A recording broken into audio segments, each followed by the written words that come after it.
Bonjour Enrico. Merci pour cette vidéo. Désolé d'avoir mis un peu de temps pour de me corriger, tout simplement parce que j'ai pas mal de vidéos en attente, donc je fais une liste d'attente et puis je les traite au fur et à mesure, ce qui explique ce retard.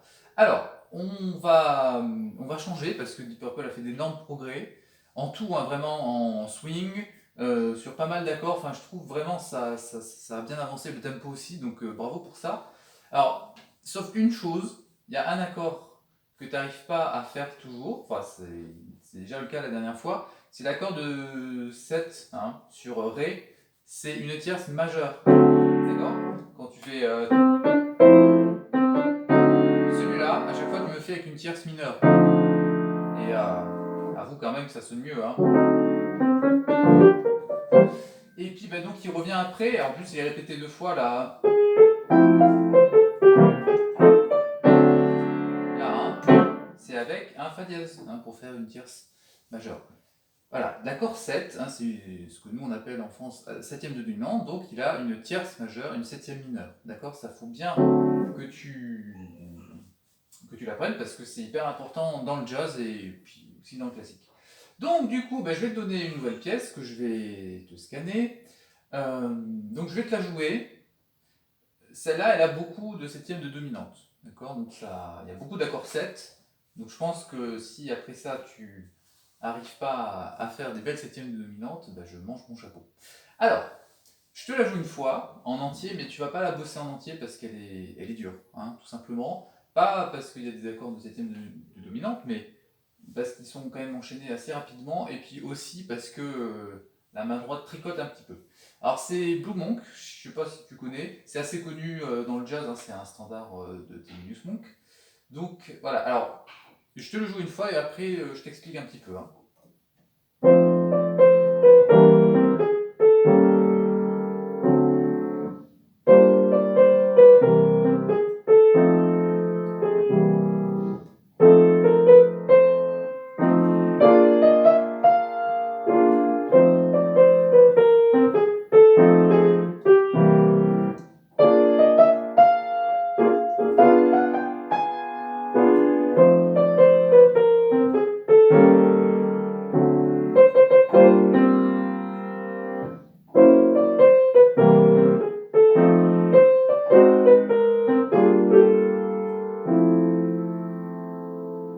Voilà, et donc normalement il y a une reprise que je ne vais pas faire pour gagner un peu de temps.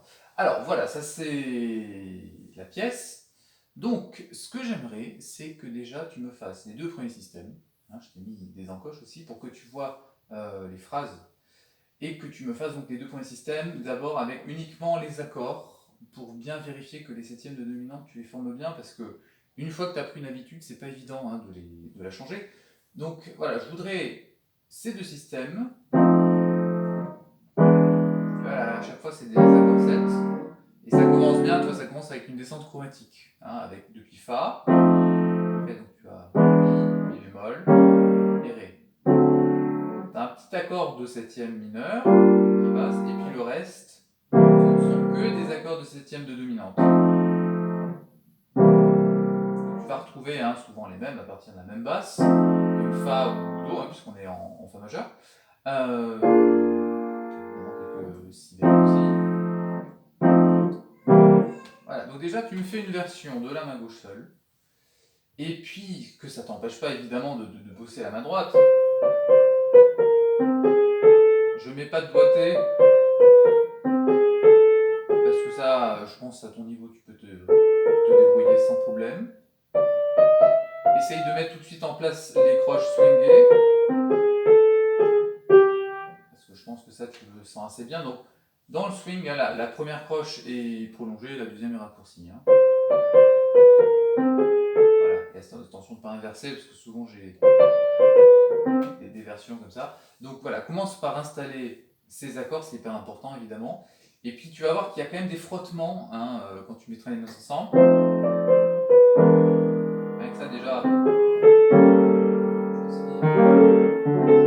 Parce que ce qui arrive souvent, c'est que les accords arrivent soit un peu tôt, soit un peu tard, pour créer, tu sais, des tensions avec ces notes réelles qui sont jouées dans les accords, et les notes étrangères sont souvent à la mélodie. Donc du coup, ça forme des tensions qui se détendent après, ou pas, mais en tout cas, c'est pas parce qu'il y a une dissonance que ça ne marche pas, c'est une volonté de Thelonious Monk de créer comme ça des petits frottements et des choses expressives. Hein.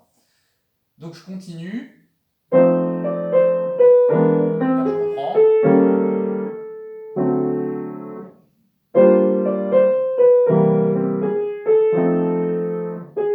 Là, par exemple, on a clairement une note qui sort. On a un accord de Do7, hein, C7, avec donc un sol bécard. Et là, à la main droite, tu as un sol dièse. Hein, c'est des notes altérées comme ça qui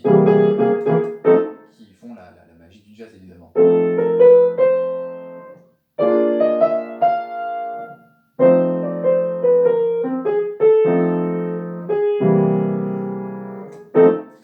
Alors, donc une fois que tu l'as appris, donc tu me fais déjà une première version avec la main gauche seule. Si tu te sens, tu peux aussi faire en même temps une vidéo avec les mains ensemble, mais ne t'aventure pas plus loin pour le moment, d'accord? Fais les deux premiers systèmes, et puis après, du coup, je ferai déjà un retour dessus, et puis je te donnerai peut-être 2-3 tuyaux aussi pour les deux derniers systèmes. Voilà, en tout cas, je te souhaite un bon travail, et bon courage dans cette période. À bientôt!